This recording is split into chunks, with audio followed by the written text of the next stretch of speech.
Day 5 action of the 20th edition of the Honorable Wallang Richards Unity Tournament took place on Sunday, July 14 at the WALLANG Community Stadium. We are around the 5th playing day. We still have about 4 playing days before we go to the quarterfinals. The competition for the past 20 years brings together thousands of youths within and beyond Menjum Division of the Northwest region around football, thereby keeping them busy during the summer holidays. I've played the tournament for more than 20 years. So see now I'm seeing Pete play the tournament. I'm very, very happy for Mr.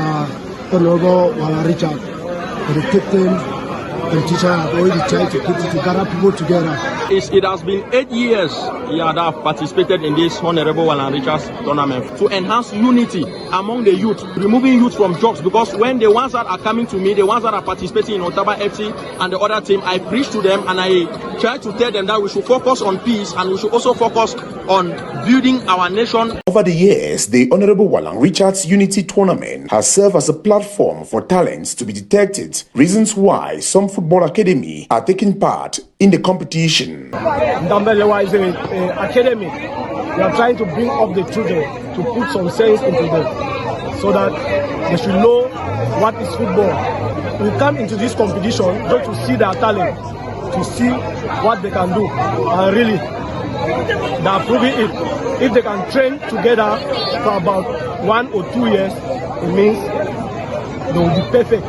20 teams are currently engaged in this year's edition of the competition with the aim of backing home the trophy with an envelope of 1 million francs CFA during the final day on August 25, 2024. The stakes are very high, the teams are very, very competitive. The game was very difficult for us. We thank God that we came through because we just won the game 1-0. I'm happy winning this match because since this tournament started, this is the first match I'm counting victory on my side. So I'm very, very grateful. I'm grateful to the referees that participated to the match, and also I'm thankful to all of you. In order to get more communities within Menjum Division involved in the competition, the Honorable Wallang Richards Unity Tournament is also taking place in Bu, Befang, Modele, and Benakuma